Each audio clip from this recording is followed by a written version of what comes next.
The CAN bus, or controller area network, is the central nervous system of your vehicle, controlling everything from your brakes to your steering wheel.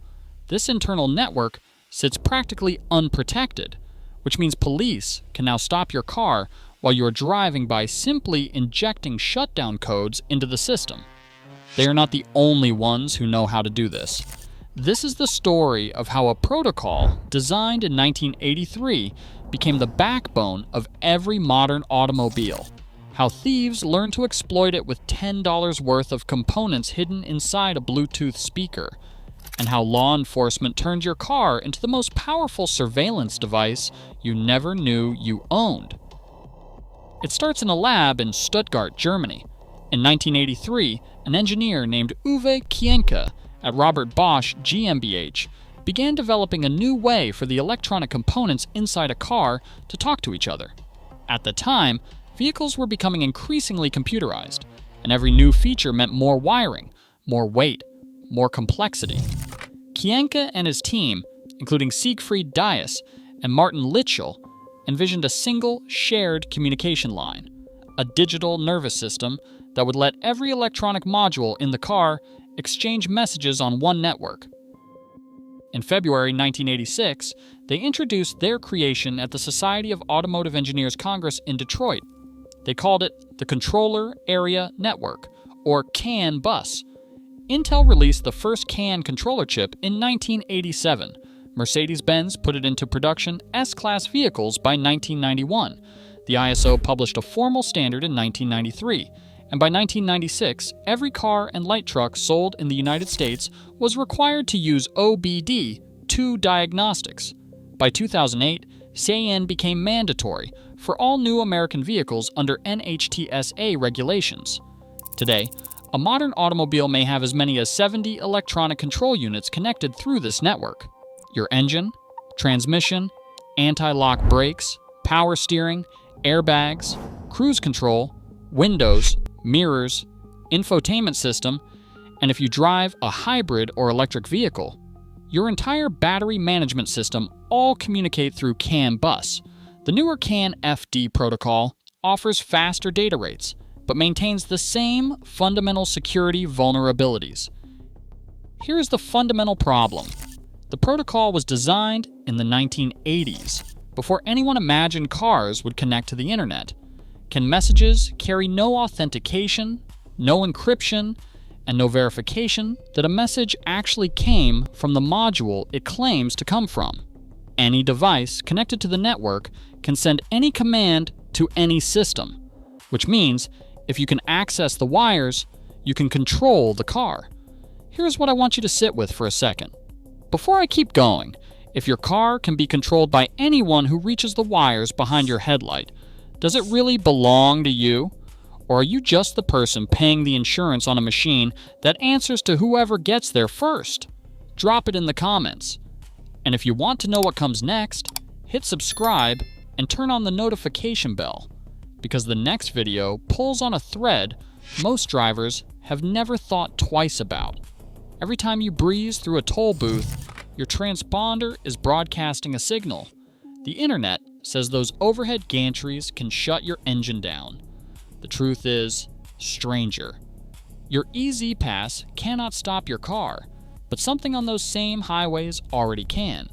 And a privacy group proved it by driving a cow-shaped device through Manhattan that mooed every time someone read their tag.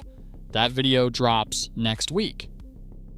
In July 2015, two of the most technically proficient hackers on Earth proved exactly how dangerous this could be.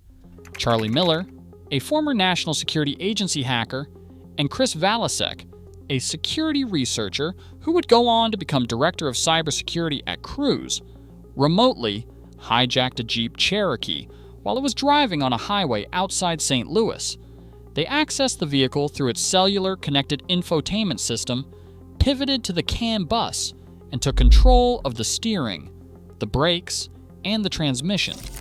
The driver, a journalist who had volunteered for the demonstration, found himself sitting helplessly as his vehicle decelerated on a busy interstate. Fiat Chrysler recalled 1.4 million vehicles, during an earlier test on a country road, the hack actually sent the Jeep into a muddy ditch. A crop duster pilot spotted the disabled vehicle and called 911, and a police officer showed up to investigate. Miller had been running the attack from the back seat. Valasek later said something chilling about the state of automotive security. The biggest obstacle to hacking a vehicle was not any technical barrier in the hardware or software, but simply that researchers were unfamiliar with how these systems worked. As he put it, this is like hacking web browsers 10 years ago, where people are just learning about how they work and what you can do with them. The criminals learned fast. In 2023, Ian Tabor, who runs the UK chapter of Car Hacking Village, had his Toyota RAV4 stolen from outside his home near London. Days earlier, he had found damage to his car, evidence of an unsuccessful attempt. Working with Dr. Ken Tyndall, Chief Technology Officer of Canis Automotive Labs, Tabor investigated and uncovered a technique now known as a CAN injection attack. The vulnerability was assigned an official CVE identifier, CVE 2000 23 29389. The method is disturbingly simple. Thieves pop open a headlight assembly, access the CAN bus wiring behind it, and connect a small device that floods the network with fake messages. These messages tell the car's security system that a valid key is present. The engine starts, and the thief drives away. This differs from older relay attacks, which amplify legitimate key fob signals, because CAN injection bypasses the key entirely. The device can sell for as much as $5,400 on dark web marketplaces, but it is built from roughly $10 in components. The real value lies in the programming. In a detail that borders on dark comedy, the Toyota version of this device hides inside a JBL Bluetooth speaker case, giving thieves plausible deniability if stopped by police. Estimates suggest more than 120,000 Toyota and Lexus vehicles sold in the UK since 2012 may be vulnerable. In Canada, in 2024, the Toyota RAV4 was stolen more than 2,000 times, while the Lexus RX series recorded over 1,000 thefts nationwide.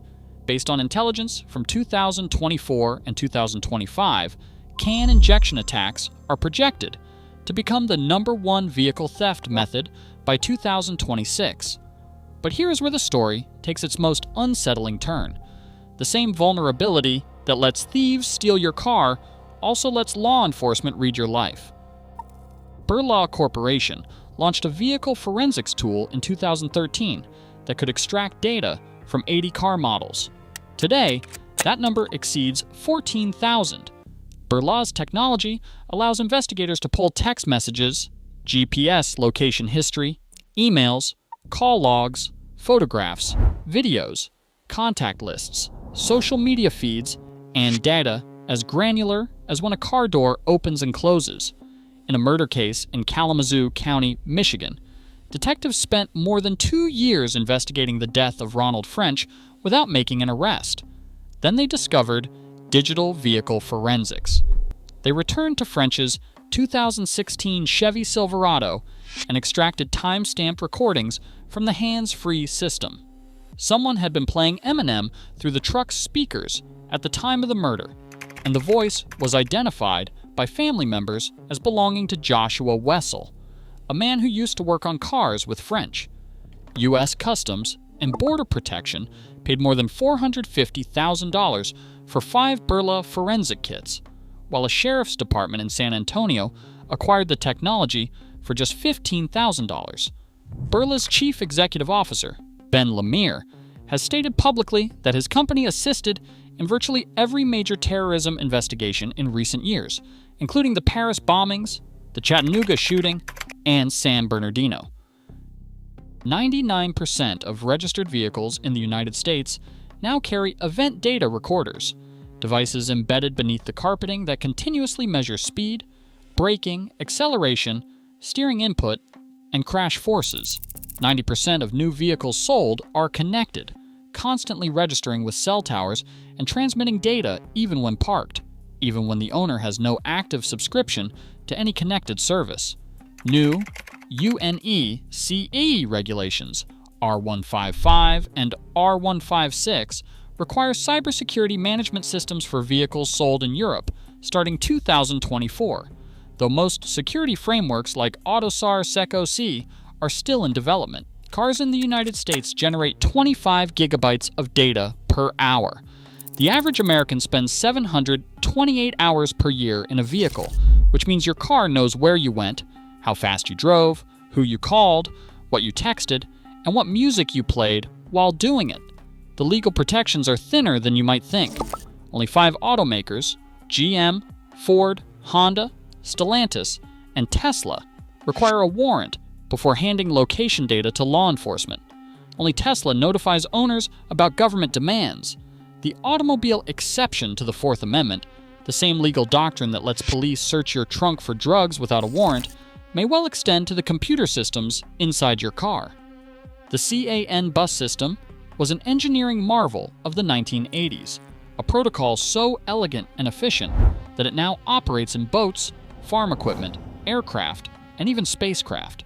There is a CAN bus orbiting Mars right now, but in your driveway, it remains a 40-year-old network with no locks on the doors, serving simultaneously as a tool for thieves who want your car and a window for anyone who wants your data.